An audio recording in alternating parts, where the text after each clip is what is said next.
I was raised in the international cult that my parents joined. Cult leadership joined my parents in marriage, and I was born 9 months later.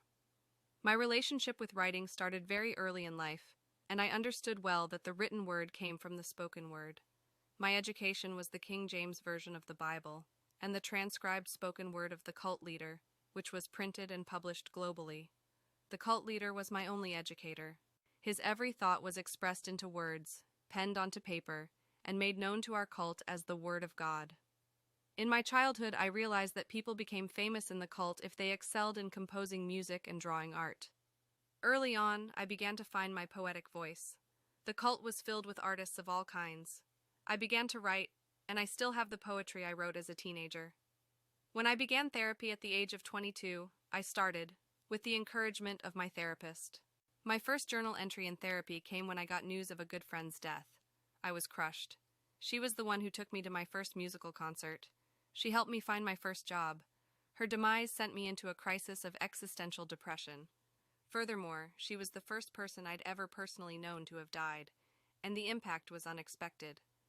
At that moment, I decided that I was an atheist. I let go of everything I believed in, because I wasn't sure if the truths I learned from the cult were actually reliable. To uncover reality, I needed to begin again, from ground zero, with nothing.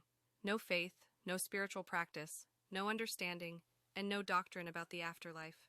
I knew that my friend had to be somewhere, if she were no longer in her body. When I saw her in the casket, everything came into extreme focus. She looked very real, so much so that she had to still be somewhere.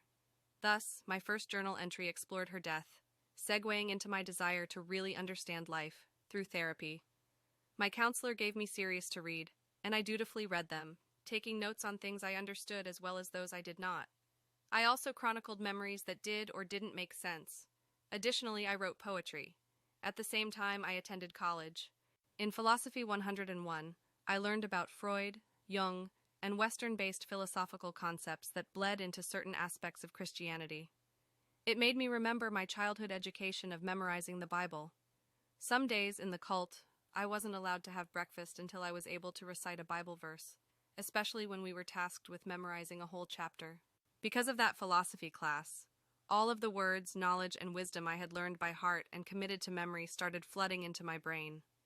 Because I was on an atheistic break, I found the philosophical concepts to be a good baseline in building a new foundation, along with all of the old information I had stored in my mind. I arranged my epiphanies in a brand new mental format and order. I began building critical understandings that still influence my conceptions to this day. In my journal, I kept track of all of my new insights.